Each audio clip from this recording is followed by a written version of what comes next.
माँ भगवती अपने भक्तों का कल्याण करें। श्री रामकृष्ण परमहंस माँ काली के अनन्य भक्त थे।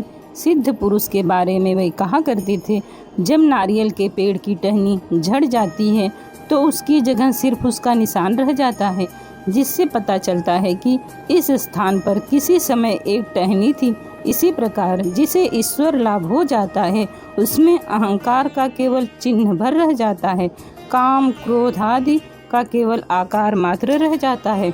उसकी अवस्था बालक की सी होती है। बालक का सत्व रजतम में से किसी भी गुण से कोई लगाव नहीं होता। बालक के मन में किसी वस्तु के प्रति खिंचाव पैदा होने में जितना समय लगता है, उस वस्तु को छोड़ देने में भी उतना समय लगता है। तुम चाहे तो उससे 1 रुपये लेकर 5 रुपये की धोती भी ले सकते हो, फुसला कर ले सकते हो, भले ही वह बड़े जोर के साथ कहे, नहीं मैं नहीं दूंगा, मेरे बाबूजी ने मुझको दिया है। फिर बालक के लिए सब समान है, ये बड़ा है या छोटा, यह ज्ञान उसे नहीं है, इसलिए उसे जाति पाति का विचार नहीं है।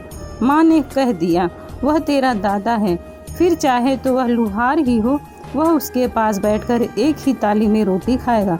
बालक को घृणा नहीं, सूची असूची का ज्ञान नहीं, सोच के बाद हाथ नहीं मटियाता। श्री रामकृष्ण परमहंस कहा करते थे, मुक्त पुरुष संसार में किस तरह रहते हैं जानते हो? पनडुब्बी चिड़िया की तरह, जो पानी में रहती तो है पर उसके बदन पर पानी नहीं लगता। अगर कभी थोड़ा सा भी लग जाए तो एक बार बदन को छाड़ लेने से तुरंत सब पानी झर जाता है। सांप को पकड़ने जाओ तो वह तुरंत काट खाता है, पर कोई अगर मंत्र जान ले तो कई सांपों को अपने गले में लपेटकर खेल दिखला सकता है। उसी प्रकार ज्ञान लाभ कर लेने के पश्चात मनुष्य कामनी कंचन का प्रभाव नहीं पड़ता। मेढक के बच्चे की जब दुम झड़ जाती है तब वह पानी में भी रह सकता है और जमीन पर भी। अविद्या रूपी दुम के झड़ जाने पर मनुष्य मुक्त हो जाता है, तब वह सच्चिदानंद भगवान में भी मग्न रह सकता है और संसार में भी विचरण कर सकता है। हवा चंदन की सुगंध और विष्ठा की दुर्गंध दोनों को लेकर बहती है, परंतु उनमें में से किसी के साथ नहीं मिल जाती।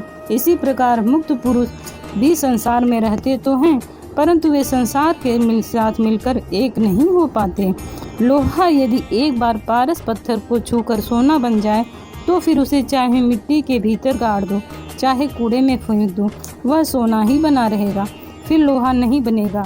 जिन्होंने भगवान का लाभ कर लिया है उनकी अवस्था भी इसी प्रकार की होती है। वे चाहे संसार में रहे या वन में, उन्हें किसी का दोष छू नहीं सकता।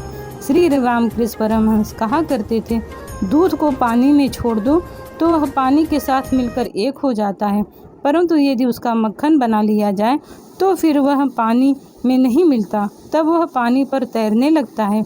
इसी तरह ईश्वर लाभ कर लेने के पश्चात मनुष्य हजारों संसारासक्त बद्ध जीवों के बीच भी रहकर स्वयं बद्ध नहीं होता। जिसने जीव जगत तथा ब्रह्म इन तीनों के एक तत्व की उपलब्धि कर ली, वह अच्छे और बुरे का बंधन बांध नहीं सकता। जय श्री रामकृष्ण परमहंस। जय माँ भगवती।